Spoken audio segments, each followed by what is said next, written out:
came to a point where I'm like, yo, this is not gonna be enough for me. The person behind the brand is the most important thing.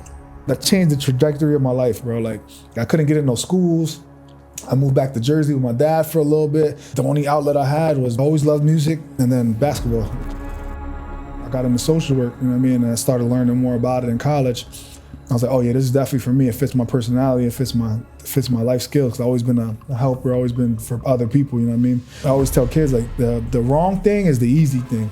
It's hard to do the right thing. Sports is something that everybody can relate to. The reason it's called the Valley League is because it's for the Valley. We do these basketball games because we want everybody in the city to come together for one common goal.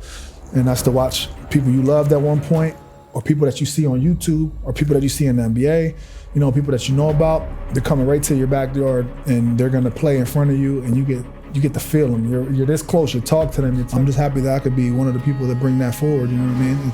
I'm very proud of that. And I mean, it's one of my biggest accomplishments in life, is using basketball as a vessel to bring everybody together, you know what I mean, and just build our community and stay stronger and more tight-knit in a world where so many bad things are going on, so many people are against each other, everything is competition, you know what I mean? So for like a couple hours a day after church, we all can watch some basketball, talk some trash, and just enjoy ourselves. Before today's guest ever built a league, before he ever stepped into social work, his life was already moving fast. It started on the court. Basketball was the first teacher. Then life pulled him into the streets, where survival comes before planning and every decision carries weight. That road led him to going away for 3 years, and when he came back different. Music became the outlet. For nearly a decade, he poured himself into rapping, buzzing a real buzz in the town, finding his voice, learning how influence works when people are actually listening. He lived inside that world for long enough to know both its powers and its limits. And then he made a choice. He chose growth over repetition, purpose over pride. He went back, put the work in, and committed himself to social work, not from a textbook, but from experience. From knowing firsthand what guidance looks like when you don't have it and how much it matters when someone finally shows up. Today, all of those chapters live inside what he's building now, not just a league, but a structure, a standard, a place where young people can find direction, accountability, and something solid to stand on. Ladies and gentlemen, welcome to the platform, the CEO of the Valley League, Eric Marfil, AKA Emac. My man. What's up, baby? Welcome, bro. Of course, man. Glad to be here, bro. Glad to be here. Yeah, man. I'm super excited to have you. Like I said, you were one of those people that really went through it all, right? And for most people that don't know that about you, like, you really had stages in your life, right? 100%. You were there in the early stages of my life too. When I first started doing videos, I think you were probably the second video I ever did was with you. That was good. It was a good time, man. Especially like around that time, you know, I had things moving in the city, you know what I mean? So, and I remember just like me and you like talking and whatever. I think, man, it probably was Facebook, knowing the time it was. And he was like, you know, I just want to see what's up with doing a video. I just finished, I'm in school doing this and that.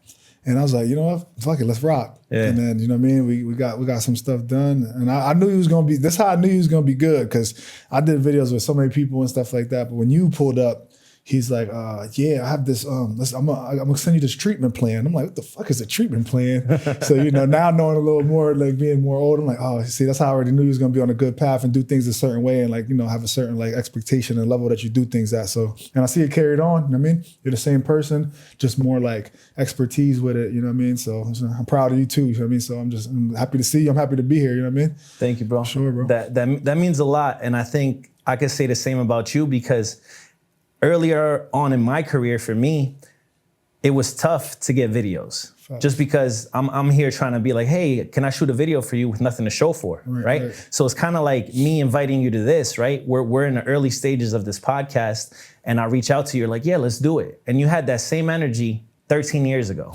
right? So that said a lot about you, but also in that space, bro, like you were really buzzing in the town. Like you did some things when it came to music. So for me, I was like, damn, I'm in this room right now at such an early stage in filming. Facts. And I get to like see it, witness it, because you had already done what? 30 music videos by that point, yeah, right? I was rocking. We had a lot of stuff going on, a couple mixtapes, you know what I mean? So, but yeah, no, you're right though. Like around that time, like, you know, I had things going. I mean, I was at that point, I was getting paid to perform at shows and, you know what I mean, take me places to go perform on the road and meet people, features, like, you know what I mean? Just like mixtapes hosted by like famous DJs and all that stuff. So I was definitely had stuff moving. You know, I had a good following, good platform, especially back then when social media wasn't as big as it is now. So to have like so many people know who you are and, you know, just have faith in you, you know what I mean? I was just like, you know, but like at the end of the day, like I'm who I am. You know, you're never gonna not be who you are. So, you know, when I see somebody like, I'm humble. So I mean, when I see somebody like come to me, no matter what I got going on, and if they come the right way, you know what I mean, come correct and like talk to me with respect and I see a plan and a vision, it's like, you know what, I could rock with them, you know what I mean? So, and I carry the same like mentality till today. So it's like, you know what I mean? I could even doing whatever I'm doing now, I could be 10 years ahead of somebody, but if they like approach me the right way and I feel them, I'm definitely gonna give them a shot. And even if I don't got nothing for them, I'll give them some advice, you know what I mean? That's the best that I could do, but yeah. Yeah, that says a lot about you. And I think what I recognize is like you had this pattern throughout your life where you said it yourself, it was a time before social media, right? Yeah.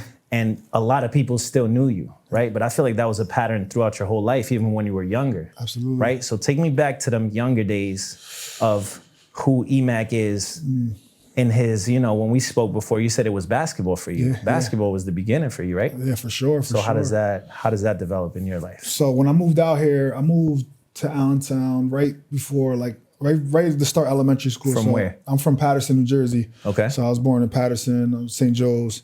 My dad, my whole family's from Paterson, you know what I mean? New York, then I was born in Jersey, and then whatever, my mom and dad split up. My grandma chose to live over here in Pennsylvania for like, you know, if you come from Jersey, New York, you know, that's a fast life. Over here is more somewhere you could raise your family, different opportunities. So, you know, my dad was cool. My dad was a good guy. Like, he's the man. Like, I love my dad to death. You know what I mean? Don't get me wrong. But, you know, I chose to live with my grandmother. My mom had drug issues. You know what I mean? I come from that type of background, and I just wanted to be with my grandma. So that's how I made it to Pennsylvania. You know what I mean? So, but yeah, like, you know, I was always in the streets. I seen street stuff my whole life. My mom lives that life. My uncles and all them lived that life. And I just, like, the only outlet I had was basically, like, I always loved music. Like, I always loved music. And then basketball. So, like, around, like, 8th grade, I was always a little tall, lanky. So, you know, I played at the park, like Fountain Park and stuff like that, and I always had fun with it. And, you know, eventually I started getting good. And then in 8th grade, I started playing, like, actually for a team or whatever. Like, it was 7th going into 8th, and I played for Salvation Army. So the Salvation Army had a city league team. And if you was anybody at some point, if you're from Center City, Allentown, you played for, like, SA, Alliance Hall, DYC. Those are like stable programs. Like, if you don't know them, you're probably too young, or you just wasn't really that good at that time. You know what I mean? Alliance Hall as well. But yeah, so I met up over there with my friends. You know what I mean? And my coach's name was John Venus. And like I said, I just early in my life, I was like doing really good with basketball, and I just found a love for it, and it became like I'm a compulsive person. So, you know what I mean? Like, once I started playing ball and I loved it, like, now I got to know everybody's stats. I'm watching games every day. I'm collecting posters out of Slam magazines. I'm just gluing them on the wall. Like, you know what I mean? Everything I had to do in my life was just basketball. Like, I just had to be basketball. So that's what, like, you know what I mean? That's where I early developed that right there around the 8th grade. And then, you know, city league and stuff like that, playing the city league in Allentown. It was just like, you know, just seeing all the kids, all the people that, like, I'm talking about, like, people that do different things now, like, you know what I mean, like music artists, people that, you know what I mean, have their own businesses, all different type of stuff came from our generation, and I feel like that, like, helped shape a lot of people. So yeah, but like, I did that, and then I ended up going. I went to Darif. I played basketball at Darif. I was actually going to Allen. Like I said, I'm a Center City kid. So, but like, when I was going to Allen, they brought their whole team from Trexler. I was a Rob kid. So, like, the whole team from Trexler, it was nice. They, like, went undefeated and everything. And I'm like, and I went to Allen, and I was playing with Coach Snyder and them, but they had me like 6-man because they already had their team. I was like, wasn't having none of that. So I ended up transferring over to Darif, and I used to play basketball at Darif. And then and at the end of basketball season, I transferred right back to Allen and just finished school at Allen, because it was just like, it was different times back then, you know what I mean? So you did that what? You did that every year? Every year. Really? Until I got kicked out of school. So Yeah, So you would play basketball at Deer. If when basketball was over, you would go back to Allen. 100%. And you did that every year? For 2 years straight. So Okay. I lasted till the beginning of 11th grade, and I got in some trouble. So, but yeah, like it was like I said, man. And then I had to take the bus. So you know what I mean? I'm getting on the bus like every day. I'm going on the bus to go to school. It's like, and I'm there all day, and then I'm just it's like, nah, it's too much, bro. You know, all my friends is over here. Everybody I grew up with, they're going to Allen, and it's just like, yeah, no, I'm good. I'm just gonna play ball, and then. But like I said, I was into other things at the same time. Like I didn't take basketball serious. I should, but you know, whatever. So like I said, I got kicked out of school. So in there, I think it was like the beginning of 11th grade, and it's a funny story. So I'm like, back in the day, this one, like, I don't know if you guys remember, there was like a Nokia music phone. So I had like the Nokia music phone, and we're at a breakfast, and I'm playing music, I'm showing it off. I just got it, you know what I mean, whatever. I'm like, oh, I got the girls, whatever. I mean, showing it off. Security guard snatches the phone out my hand. I lost it.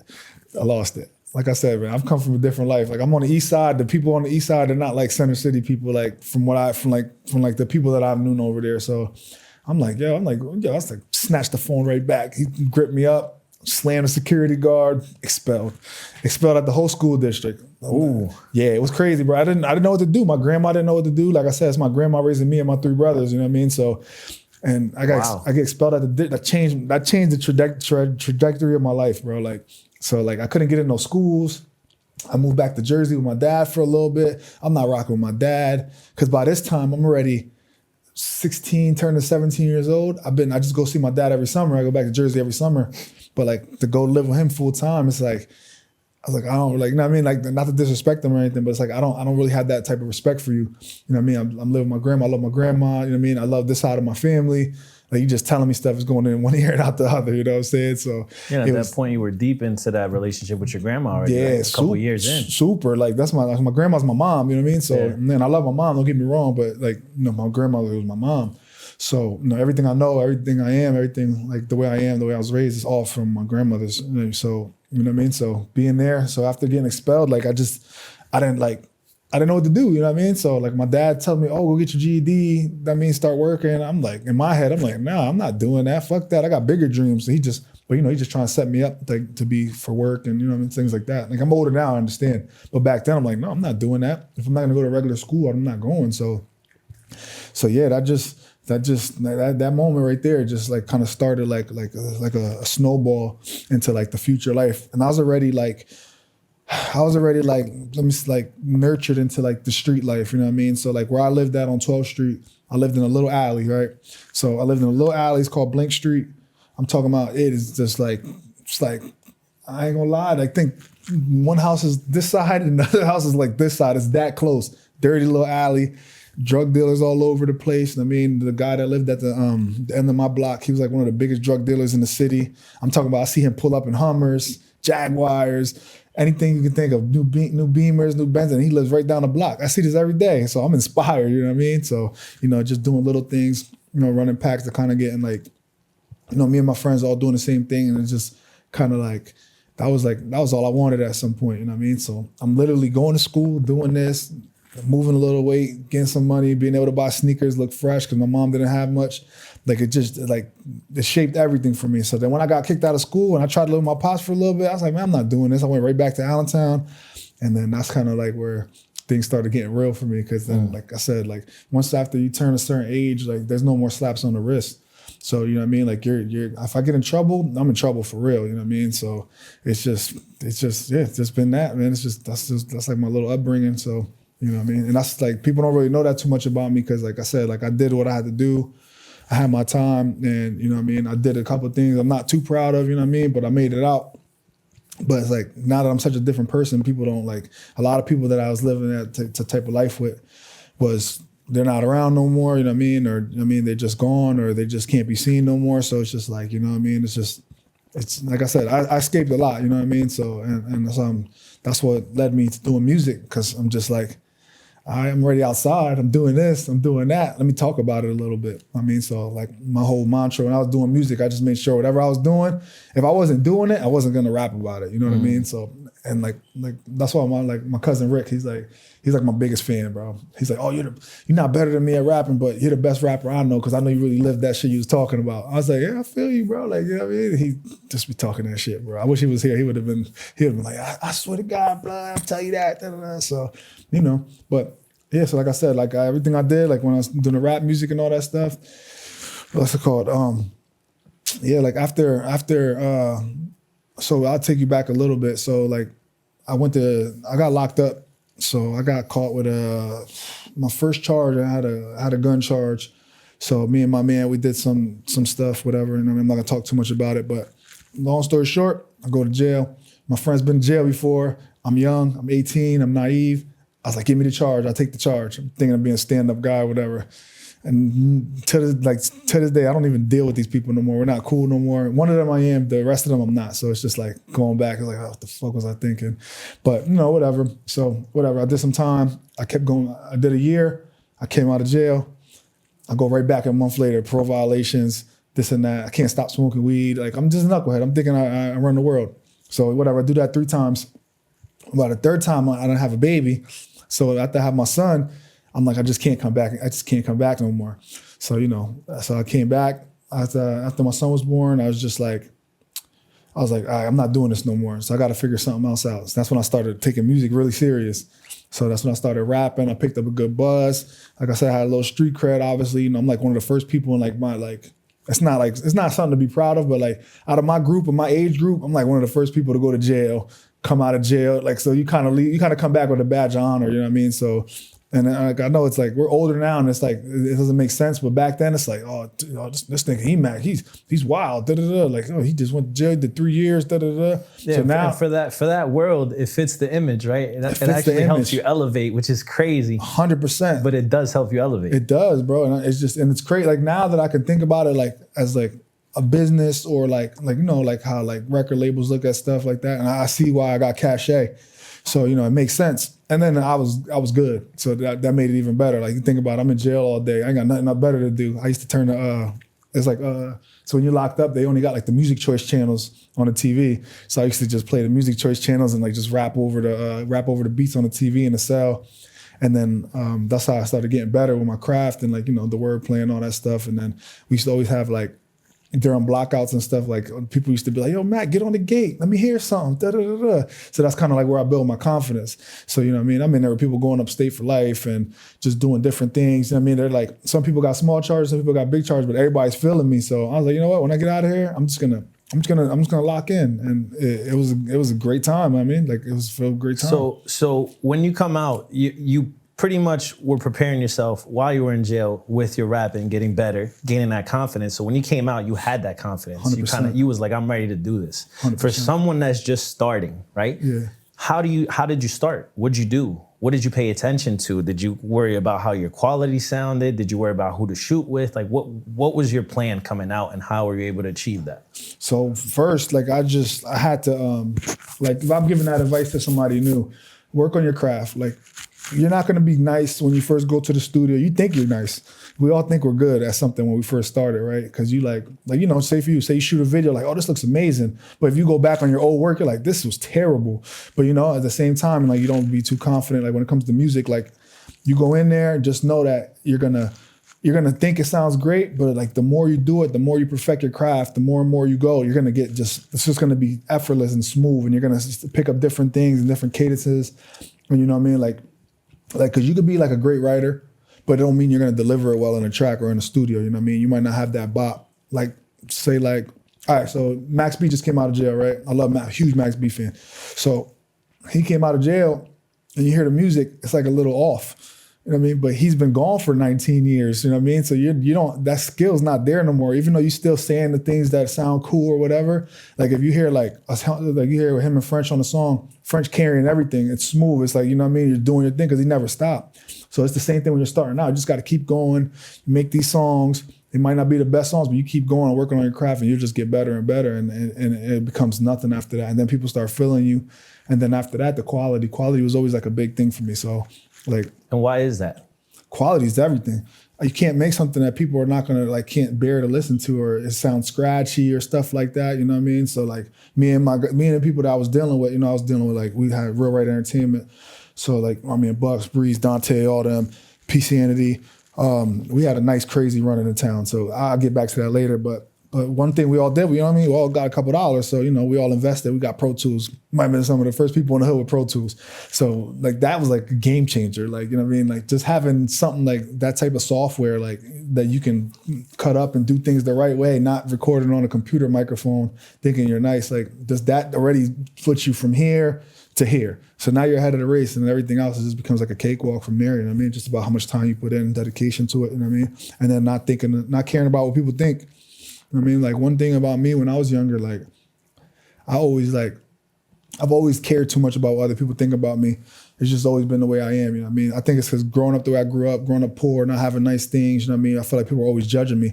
So like even like, when I was doing music, I had to make sure people feel me, you know what I mean? So kind of like helped me out in the long run, but sometimes it held me back at the same time because it's like, I should be doing this for me, my friends, for me. And then if it's real shit, people are gonna feel you. So, you know what I mean? And that's my advice for that, yeah. I think a lot of artists go through that. A lot of artists go through that where it's like, it gets to a point, I was talking to LG the other day, and for him, it gets to a point where it's like he's making music to please the fans. Yeah. And it's like he had to take a little step away from it to come back and realize like, yo, the best music I ever made for my fans was when I was making music for me. Facts. So I definitely can understand when you're saying that, because it's a lot of pressure too, especially when you start getting a buzz. Facts. When you start getting people to watch you and people like see, all right, this song blew up, or in a sense blew up in the town and everybody knows it. Yeah, for sure. They're like, all right, well, what's next? Yeah. What's next, right? That's a huge pressure on anybody, I think in anything, right? It is. So when it came to the music thing, was there like a specific song that for you was like, all right, I think things can really elevate and I could probably make this a career? Yeah. So was there a moment, a song, or? Yeah. So when I shot my video, I just started rocking with Real Right, and we shot a video for this song called Unstoppable. So the beat was crazy.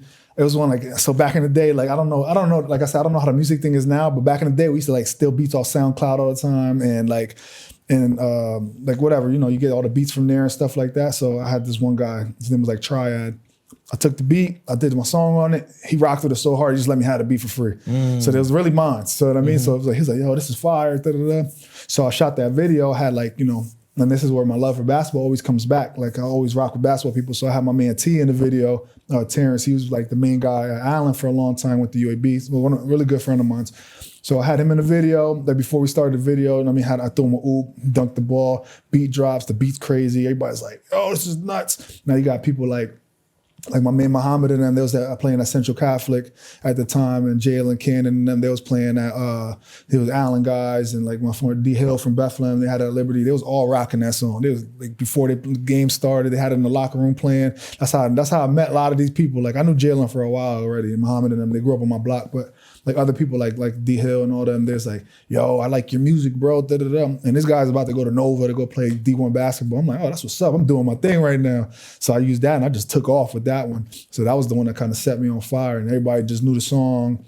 And it's crazy. Like you go somewhere and people like stop, yo, Emac, what's up, bro? I heard your song, da da da. On YouTube, comment on stuff. I'm like, damn. I'm like, I'm on my way. This could really happen. And it started becoming more of especially when it's recorded, you feel like, oh shit, this really could be my life right now. You know what I mean? So it was just, yeah, I would just definitely say that song for sure. That was the one. Okay. Yeah. And obviously for me, videos are just as important as the music side, right? So did your quality also start to elevate in the videos that you started doing? Oh, hell yeah, for sure, bro.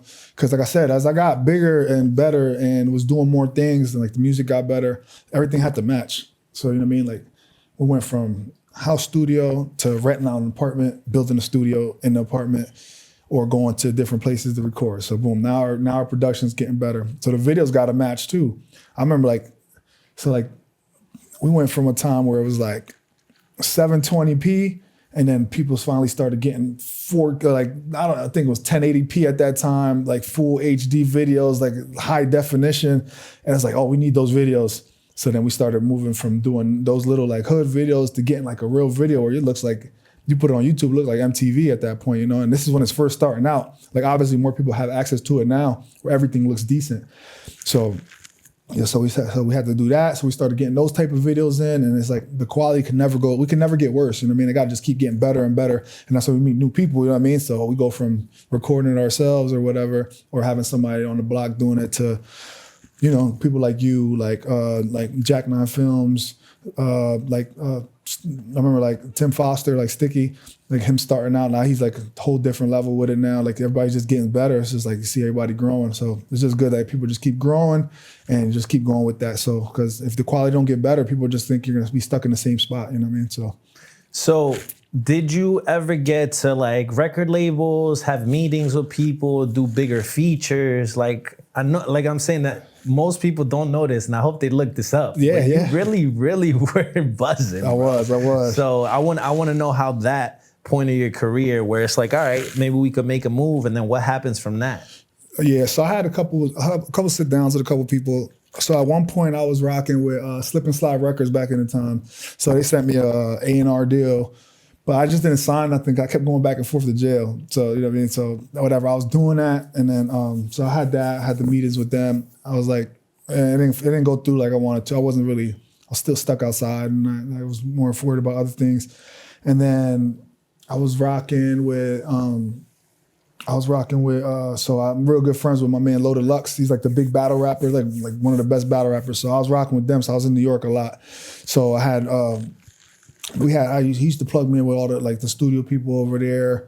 And then I also was rocking with, who was I rocking with? So many people. Like I done met so many people, like it's crazy. So I had, I was rocking in Philly. So I'm almost 100% sure I'm like the first dude out here to have a major feature. So like everything was buzzing off, and I just finished doing a mixtape with DJ Whiteout. And at that time, DJ Whiteout was one of the biggest mixtape DJs. So we had everything. Long story short, I had this song I wanted to do, and I'm a real big AR fan. Like I just love that type of music, whatever. And his music is fire to me. So, and then we ended up going to Backcave Studio, and we booked the feature with them. So I did a song with AR. That was like one of the first major features out here in PA. So especially in the Allentown area. So, you know what I mean? That was huge. That was huge. And a funny story about that joint, so I'm in there, I go there with my brother, a couple of my peoples, we drive up there, you know what I mean? We're at the Backcave Studio, that's where Meek recorded Flamers and all that stuff, you know what I mean? So major studio, you know, you go in there, you're like, oh, this is crazy. So I'm in there. As soon as I walk in, and at this time I'm drinking heavy, I'm smoking weed still, like, you know what I mean? So I go in there, excuse me. AR in there, I meet him, he's cool. So he's doing features. So the group before me, they're in there, they're doing their thing. He spits a verse. So I'm in there early. I'm always been the type of person to come like on time or early. So get done doing the verse. The next person comes up to do their feature, right? Because he's like doing like whatever. He's doing like features for like $1,000. So next person goes in there, they spit their song, whole different song. Arab does the verse again. Same verse. I'm like, oh fuck no, this is crazy. So he's just spitting the same verse to these people's songs over and over again. I'm like, nah, this ain't gonna be me. So whatever, we in there. I'm talking to my little brother Jordan. I'm like, yo, Jordan, this shit crazy, bro. So whatever. He's like, you know, we already paid, got everything done. We're in there. He's like, we're gonna shoot a video while we're in here too. If that's cool. He's like, yeah, no problem, whatever. Good promotion. So me and Jack up in there. And like I said, Airrad's big at this time. This after, he's rocking with Drake. So, you know, he's rocking with Meek, all them, like, he's big. So whatever, I go in there, I do my verse, fire verse. Like, I always been a rapper. Like, I always like metaphors, punchlines. Like, I like to make people think when I rap. So I'm in there, I'm doing the hook, he's fucking with the hook, cool. I'm like, he's about to spit the same fucking verse. So I do my verse, smash the verse, kill the verse. He's like, yo, that was crazy, da-da-da. He's like, I'm gonna need some time. Y'all good? Y'all could chill. I got drinks, da-da-da, whatever. We drinking and shit. Pulls out his notebook, writes a fresh verse on the spot. Pop, pop, pop, pop, pop. I'm like, that's good. And after that, he's like, give me his number. And like I said, it was like, that's how I knew, that was one of them days I knew where I belonged. You know what I mean? I'm like, I'm with this dude, he's doing his thing, major rapper at the time. Like, I'm around so many different people, like all the engineers there, they record all these other people's in Philly stuff. And he did that, did a brand new verse. And he was like, yo, bro, like, make sure you tag me in the video. I'm gonna promote this. All the people did their thing. It was crazy, man. It's crazy. Did you mention to him at any moment, like, yo, I hope you're not doing the same verse for me? I'll be honest with you, bro. I was a little starstruck. Okay. I was just happy to be in a room with him, you know what I mean? Like, to be completely honest, like at this time, I'm like 20 years old. You know what I mean? I'm like 20. I'm like, this is my man. I listen to this nigga music all the time. Like, I love this guy. Like, whatever, man. I'm still here. I'm gonna have the experience. I'm gonna have some pictures. But then, like I said, man, hopefully he rocked with me. And like I said, after I did the verse, he was just like, yo, that's cold.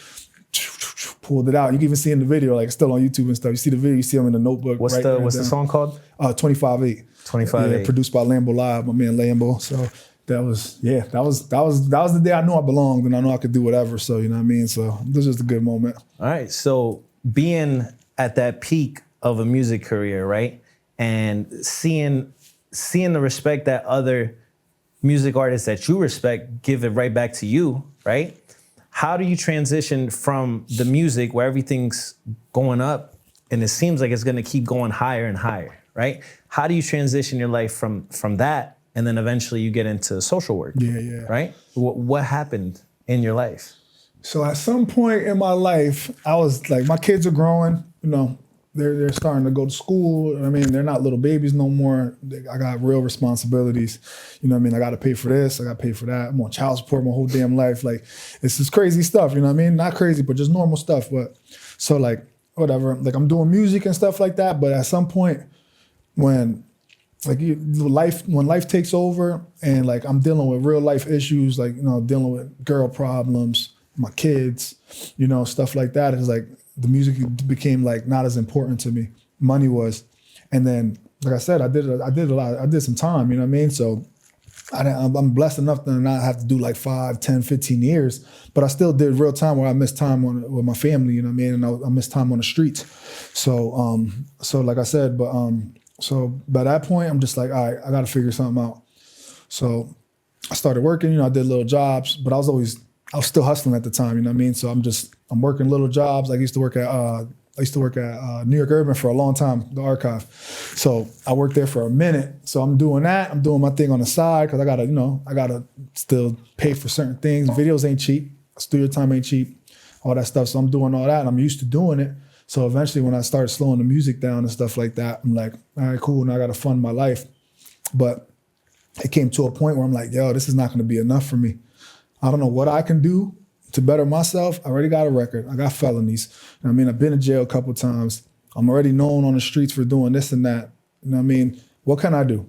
So I put my thinking cap on. I'm like, all right, what's the loophole? There's always a way out of something. Because obviously I can't, you know, I tried many things. Like I tried to get hired in places, I have great interviews. Oh, you got a record, you're not gonna get hired. You can't do this. All right, cool, what am I gonna do? I'm going to school.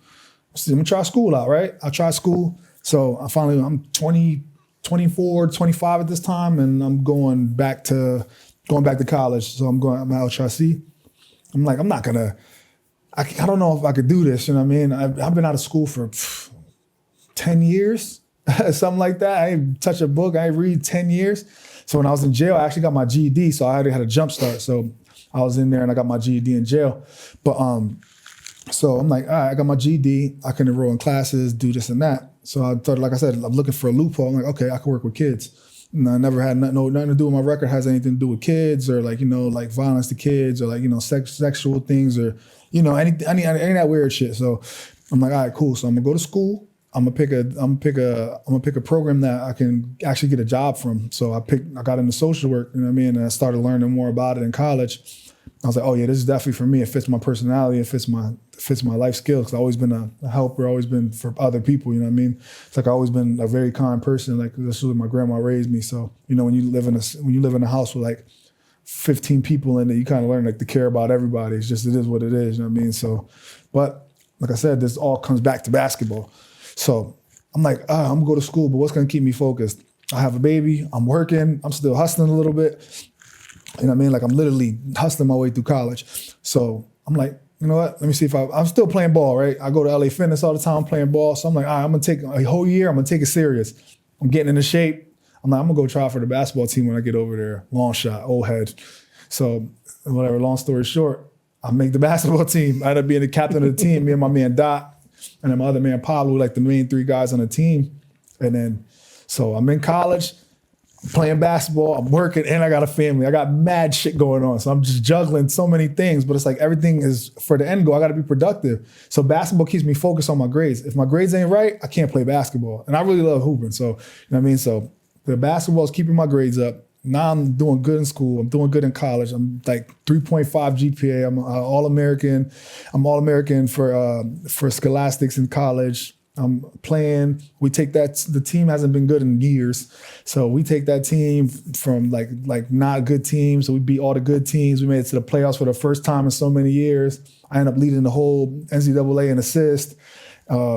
It was just like it was a crazy experience. You know what I mean? So and then eventually like I said, 2 seasons of that, and eventually I actually graduate. And like during all this time, I'm bringing my kids to practice. It's like, yeah, this guy got kids. He got little like Mason and Dion running around, shooting around baskets at halftime, whatever. Like it's like, yo, I'm like, but whatever. Long story short, I graduate. Can't believe this shit, bro. I was like, yeah, I'm the first person in my family to graduate. I have a college degree. I like that shit. It felt surreal, bro. I'm like, you know what? If I do this, I can do anything. So, you know, I graduate. I ended up landing a good job. I ended up getting a job that I was at for like 5 years at this place called Community Bike Works. So my friend Adonis, and I used to go to Bike Works when I was a kid. So my friend Adonis and his sister Hannah worked there. So they plugged me in. It's like, you know, let's get your degree and I could probably get you in. Got me in there. That's how I learned about the nonprofit world. So, you know, that's nonprofit. You can make your own rules, basically. You know, they're not following corporate code. So I was in there. I got my foot wet and I started working there. And I said, you know what, I'm tired of looking over my shoulders, you know what I mean? So I stopped hustling. Now I'm just working, getting a paycheck. And at first it's like, this ain't shit. You know what I mean? Even though I'm making a decent amount of money, like this ain't really shit because, you know, I got child support digging in it, doing this.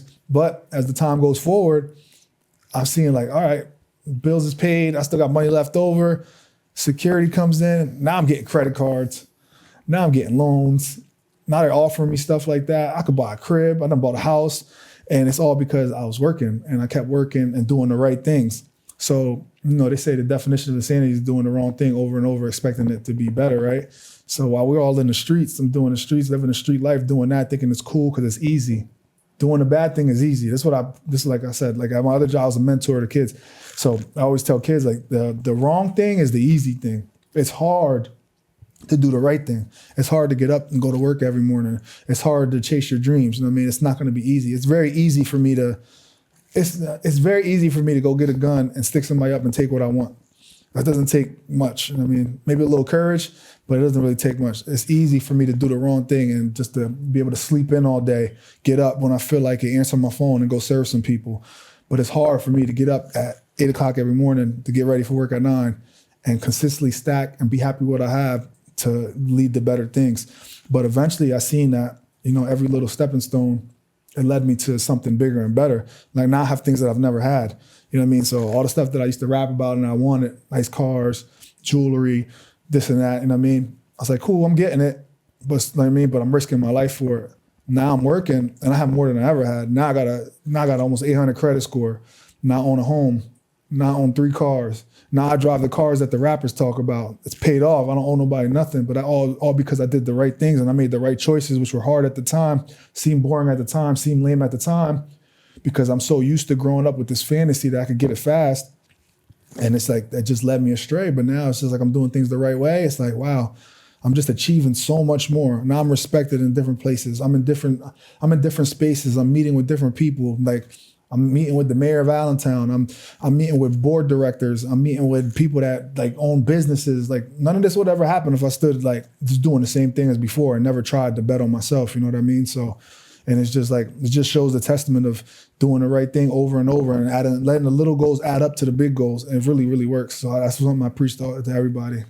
I think, you know, you were a product of your environment. Absolutely. Right? You know, you were conditioned to think this is the way since you've seen it all the time. Like, this is the way that I see everybody I'm around, Facts. right? And then you took that step eventually to kind of stray away from that and you started to see a new path, right? I think this goes back to how your grandma raised you, you know, these core values that were always instilled in you, these standards that you live by without, because when we're younger, we don't even realize the standards that we live by, but they're still instilled in us. They're still inside of us. Because what I think is beautiful is I hear you say, you know, like I went to college and I didn't know what I wanted to do, but I knew I wanted to work with kids. Yeah.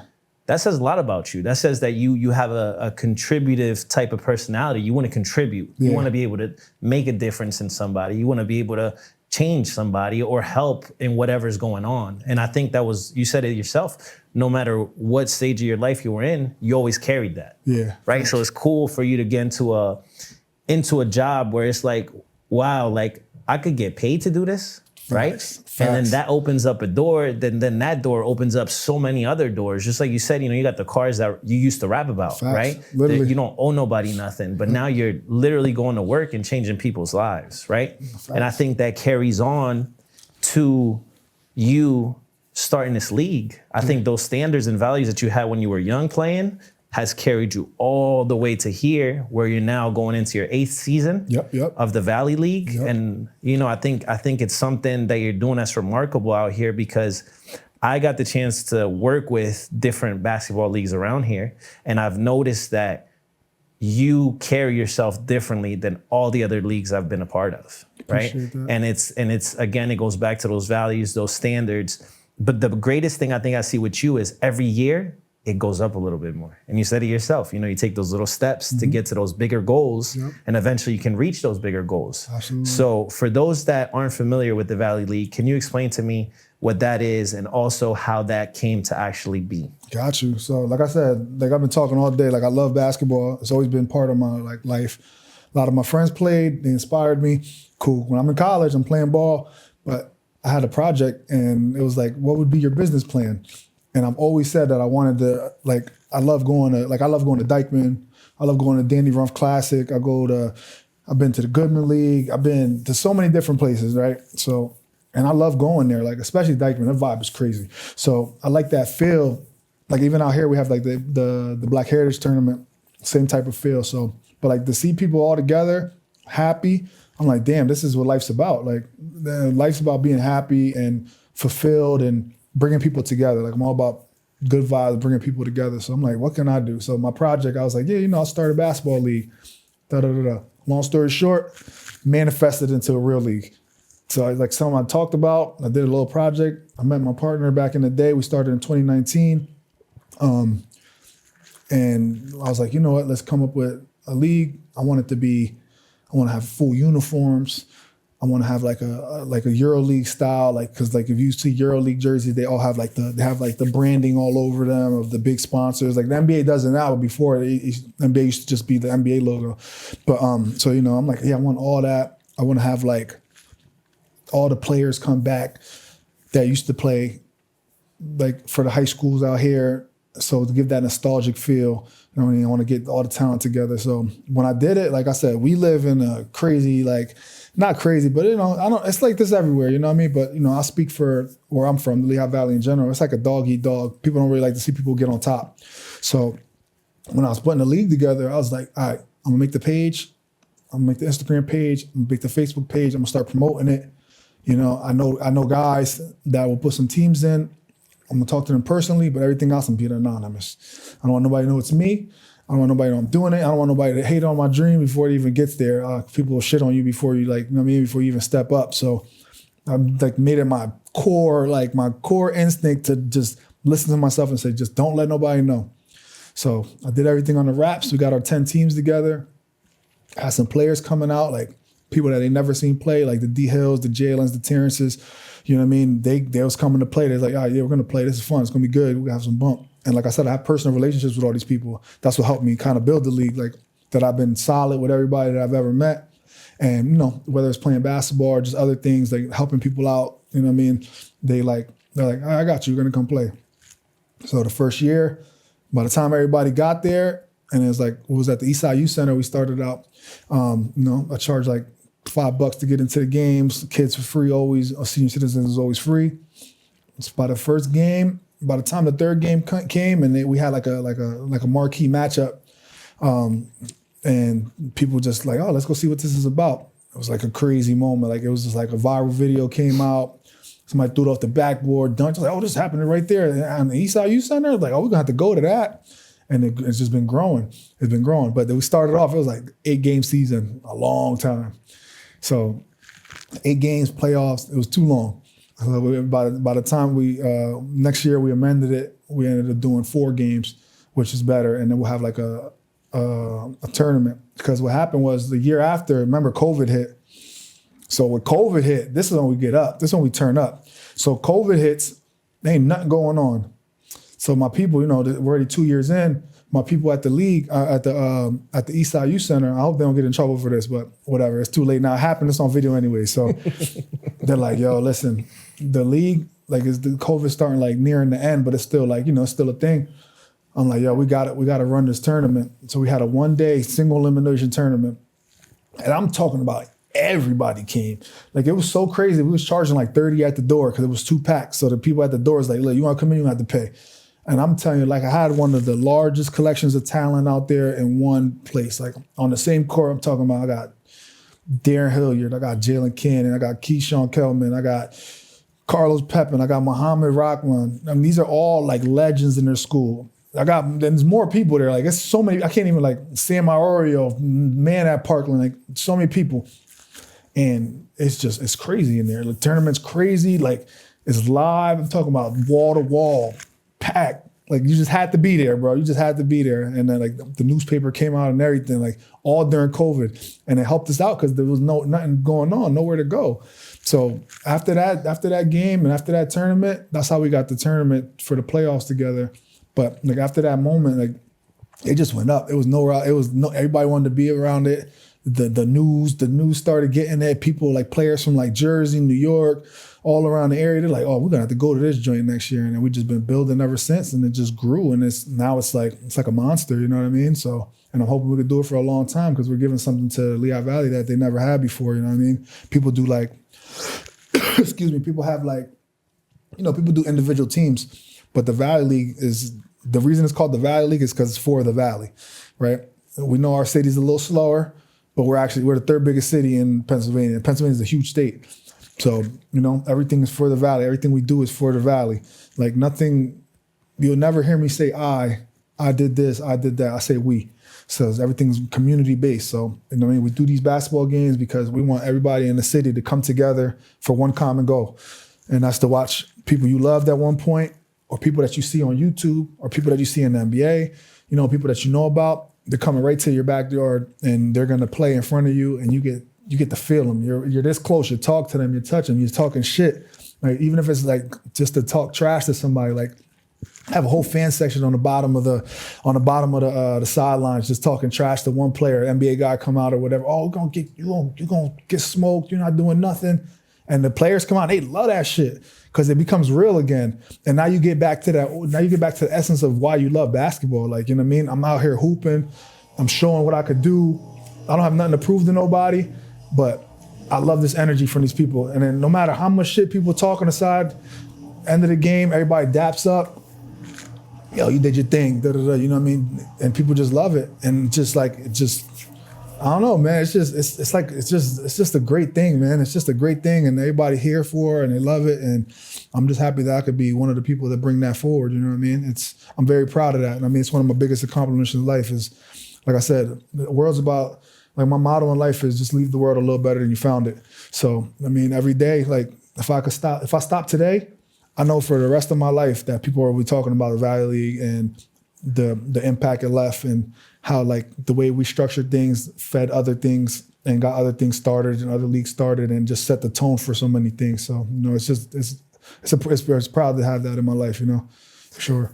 I think you said that important word there, which is structure, right? This is a structure that you've implemented, but you've also taken so many pieces of what you used to do before and now brought it into this world. Word. Like you kept the quality in the music, right? Facts. So as soon as you was like, all right, let's start a league, and you kept the image of your music at a high quality too. So as soon as you started a league, you're like, yo, I want this specific jersey. I want these specific shorts. Mm-hmm. I want it to look presentable, Facts. Right? All these things matter when people are from the outside looking in. Facts. They want to buy into what you're selling, right? Exactly. I think the other cool thing that you mentioned is, you bring these NBA players that you're blessed enough to have, and like on the one end, certain fans can't afford to go to a game, Facts. right? And on the other end, you take these players and bring them back to real life and you say they love it. You know, the fact that they can come back and feel that raw emotion from a person sitting next to you or how they used to play back in the day at the park. Exactly. Right? It's completely different when you're at the league. Somebody talks too much shit, they getting kicked out the game. Oh, for right? sure, for sure. Here, it's like, yo, bro, you ain't doing that here. And like for them to bring them back, I know it makes them feel special too as being the players, right? I think it's amazing what you're doing, bro. Again, you're contributing to the Lehigh Valley. You're building a business out of it too, which is amazing, right? There's a business side to everything. Oh, for sure. Without it being a functional business, you can't keep doing it over and over again. Eventually, you know, you start looking at things, you get older, you're like, man, this is amazing. It's great for people, but can we sustain it? For sure. And can we blow it up and make it bigger? For sure. I think what I would like to ask you is, you know, like any businessman, any entrepreneur, when they first get into business, things might be a little rough, right? But eventually they stick to it, they get through the rough patch and they get to a point where, all right, now this thing is starting to pick up. What did you implement from the beginning of the league, right, to the point now you're in the 8th season? What things have changed? What things were you able to do that really helped blow this up as well as make it a sustainable business for you? Great question. A lot of things. And so I'll start from the top. So like I said, like with the uniforms and all that stuff, that was our number one thing, right? Because in my head, I was like, where am I gonna get this money from to do this? Gym costs. One of the biggest problems out here is getting gym time. It's hard. People don't rent to you. They don't want to. They're scared. They think people are gonna ruin things. You know what I mean? If it's not school or something like that, they usually don't. You know what I mean? Whatever. So boom. So where are we gonna get this money from, right? So the uniforms. That's why I had the idea of the uniforms to do sponsors. So very early, very young in the league, I learned, I'm like, all right, let me collect sponsorships from people. Let's see if people will be willing to donate to what we got going on, you know? Came up with a little plan. I showed people what it's gonna be. You know, a little skeptical at first, obviously. But, you know, to keep everything all Lehigh Valley, for the most part, I look for local sponsors. So local businesses. So like, one of my businesses, Sunrise Diner. So shout out to Lauren at Sunrise Diner. Lauren's been with us since day one, right? When it was just a $150 sponsorship. You know what I mean? We just wanted to raise enough money to buy uniforms. So, you know what I mean? So, but she's been with us since day one, and now the price has risen as we grew. Obviously, we try not to head crack nobody, but the way we see it is that if local people are putting in what is a better way to build your community than within, right? So our local businesses provide us our money and get us our jerseys, and we promote their business, and they come to the games, and you know what I mean, they get the VIP family treatment, they get to set up tables, and it all became like part of the package. So that set the tone for the sponsorship packages. So, you know what I mean? So all the local businesses around that want to tap in with us, they're more than, you know what I mean? We only take a certain amount. So as we only take a certain amount, so now it's exclusivity. So now you're only 1 out of 10 people out the whole Lehigh Valley with hundreds of businesses. Now you're one of 10 people that get to be part of our business. All right. So that's number one. So that's how we started raising money. Obviously, the team fee is going to be a thing, but we made it where it's affordable. So, you know, I looked around. You could play in the YMCA league and get nothing and play against just, not the normal people like me. I go out there and I kill, you know what I mean? So, but you're paying $400, $350 for just for some rec ball. That's per person. Yeah. So, you know what I mean? So we charged, first we charged like, just to get the league started, we charged $500. Cool. They're like, oh, it's going to be good, you know? But now we're at a point where we charge $1,000, you know what I mean? But you're playing against, you know what I mean? You're playing against the McDonald's All-Americans. You're playing against people you might see on TV. You're playing against YouTube stars. You're playing, you know what I mean? So now you're like, cool, we got that part down, right? And then, so now as we grew, now our structure gets a little different. So now it's like a criteria you got to meet. So now, like before, I'll just take whoever wanted to play. You know what I mean? Obviously, like I'll vet them out. But now it's like you do the intake process. Like I need to see your roster.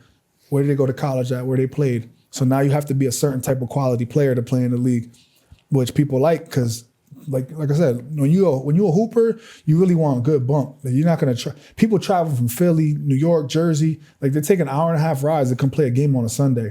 They're not getting paid for. You know what I mean? Not that I know of, at least. You know what I mean? So that they're not getting paid for.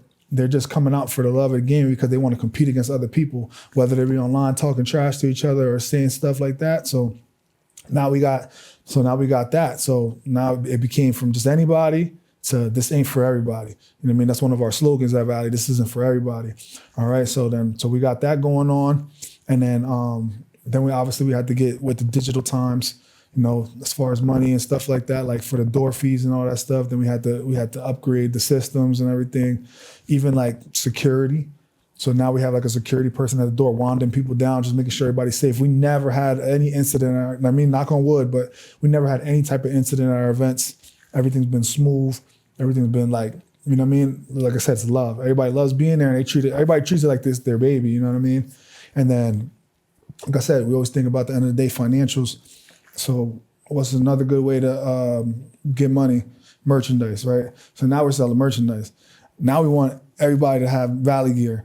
And that's one of the biggest draws too. Like when we're doing the uniforms, like you had to be a player to get to get the shorts. So now I always tell people like, yo, take the shorts, make sure you go play in them, put them elsewhere. So now you see people on YouTube with like Valley League shorts. They're like, oh, them joints is fire. Now we're getting free promo off these people, you know what I mean? So everything ends up coming back to you, you know what I mean, at the end of the day, you know what I mean? And like I said, another thing that we did at the league.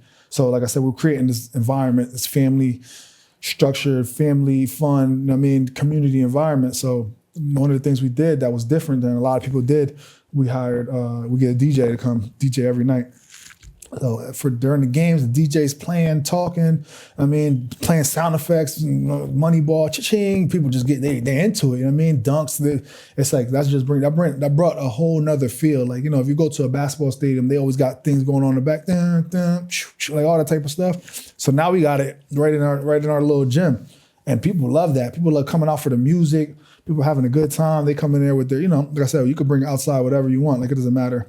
And then another way we grew is food. So in our first early years, we had a lot of issues with people leaving and going out to get food, coming back in and out. So now the stands get a little dead, you know what I mean? It's not as fun. So now we implemented, we'll have local, like, people that cook, like local restaurants and stuff like that. Like Mildred's Kitchen will come in. I know Miss Pam was cooking for a long time. And like just people like family, and they'll come and they'll sell home cooked platters at the games.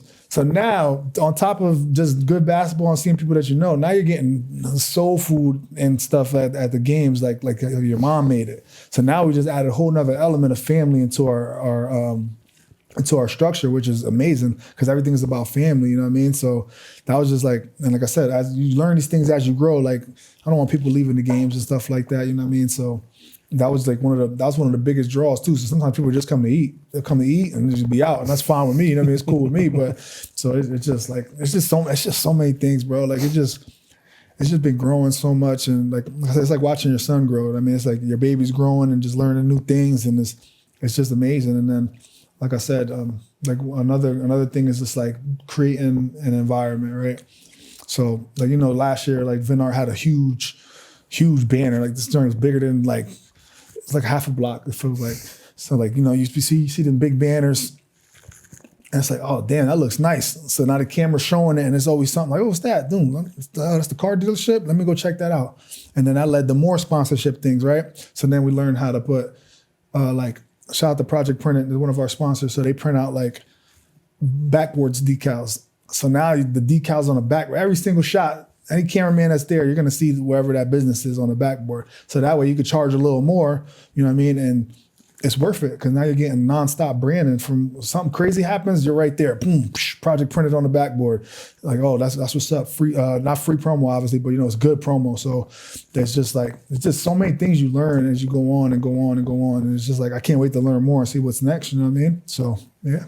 I think you forgot one little detail in there, which is the MC of this whole. I forgot about that. Yeah, you're right. That's the give. I forgot about that. Who's that? I need to know who the MC is that, you know, be talking, you know, carrying the whole game as you're listening. You got somebody special there. Somebody's voice is always in that game. Yo, that's crazy. You know what's crazy? I was thinking that, and then I forgot to talk about it. So like, all right, so one of the main things, don't ask me how I became the star of the show, but like I host the games, right? So I give the game a heartbeat, right? So people love it.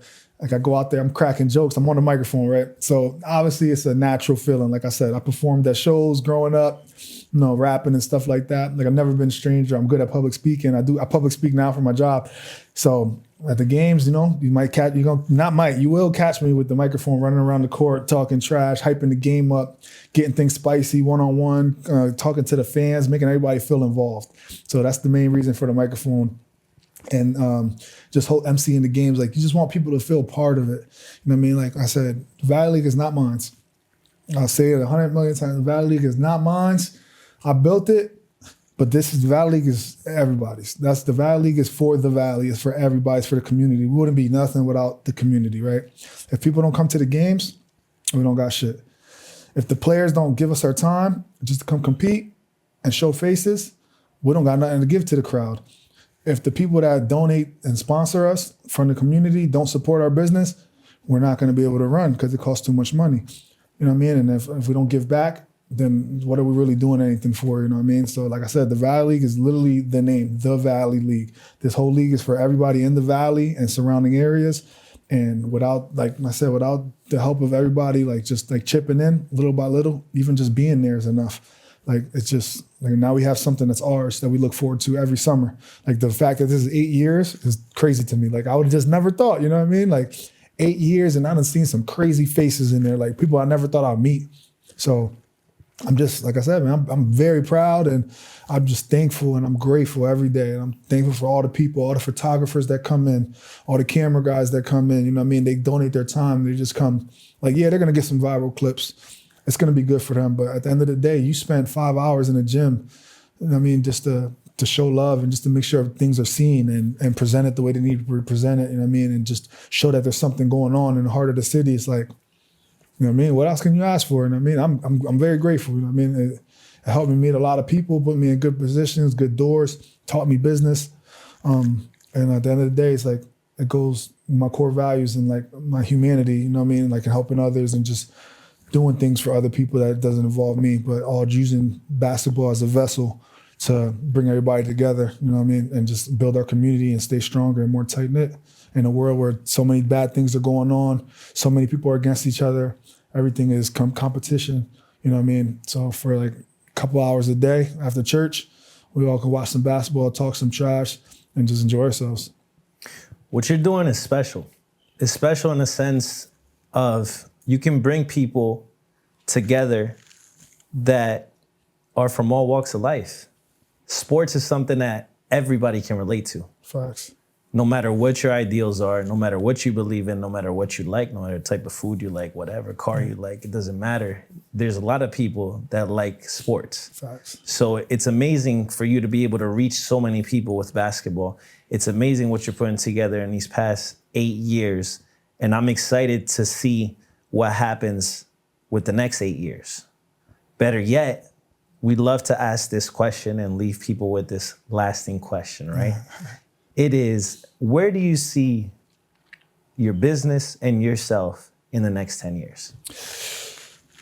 In the next 10 years, I see, great question, something I think about all the time. All right, so number one, our own facility. That's the biggest goal, right? If we have our own facility, brand it the way we want to brand it, things are the way, you know what I mean? We want it to look a certain way, we want it to be aesthetically pleasing, and it's something that we're going to run the league out of every year, right? Something that we could run clinics out of, something that we could rent space for, something that we could open up a youth center for kids, a real youth center where it's free, where you could just come play some basketball for a couple hours of the day. So that's number one, have our own spot, right? I would say more guys to see, right? Like more big name people coming. You know what I mean? We love everybody that's there, of course. And I mean, without them, it wouldn't be nothing. But we want to see how the people that might not have got the break that they got, how they compete against each other, right? Because there's dogs out there. I mean, there's people that I know that are amazing, but they just didn't catch the right breaks, you know what I mean? Or they make some bad decisions. But can you still compete on this level with this guy? Can you compete on this level with this G League guy or this NBA guy? And a lot of times it's a hell yeah. And it's crazy to see it, you know what I mean? And it's great camaraderie and, you know, just gauging it, because that's what we do for players. So for the players, like obviously we're giving them a platform where they can work on their game, in-game, real you know what I mean, real time, which is hard to get. You can't do that getting drills. So that's for sure. Store, Valley Store, that'd be fire. Like which is like where you could just go in and get merch all year round. Yeah, and then I've just some backing from the city. Like I would love, I don't know how we can make it happen. Like I would just love for the city to be part of what I got going on. Like that's like one of my biggest dreams, that for the city of Allentown, Bethlehem, Easton, wherever, would like, you know, help with us and like help make this part of, like, I'll just say Allentown because we're from Allentown, like Allentown culture. Like the Valley League is something promoted by the city of Allentown, so that way it'll reach more people that maybe my crowd doesn't know. You know what I mean? A different set of people that we don't normally talk to every day, but they love sports the same way we all love sports. And they'll like back us up, and this will be a staple that could go on for longer because it becomes, like I said, it becomes a lot. I do basically everything by myself. So, and obviously I got people that help me, like my man Omar, my cousin Rick, Ray, Jordan, like, you know, just my man Darnell, like just people that, Jerica, people that help me, but out the goodness of their heart, you know what I mean? Because they love what's going on. So, you know, if we get some different type of backing, then that's you know, there's obviously more funds, and then we can run business a little different where I can actually hire people, and this could be, you know, this could be huge. I mean, we make it happen with under $20K a year for the season. I can imagine we could do it 50. So, you know, that's where I hope to be at, and you know what I mean, and we'll be at. It's gonna happen. So, you know. I truly believe it too, bro. I see the trajectory of this. I love the fact that every year you pick up a little bit more from something and you change it the next year. Yeah. You implement all these things, and you're learning how to build a real structure, a real culture behind the Valley League. And I think it's not going to take long for people to really get behind it and be like, wow, this is something that could change everybody. Yeah. Because the fact that you threw in there a youth center that's a real youth center, free for kids, like, yo, you're always going back to everything you mentioned in the beginning. You're always going back to that. And I think the person behind the brand is the most important thing. So I hope people can get to see that side of you. Yeah. I hope people can get to understand who's really behind the Valley League, what those things stand for. And as a whole, we can help take that to the next level. Oh, for sure, bro, for sure. I want to thank you for joining me on the platform. I want to thank you for being a part of this. And yeah, man. It was a good talk. My dog. Appreciate you, bro. You already know, man.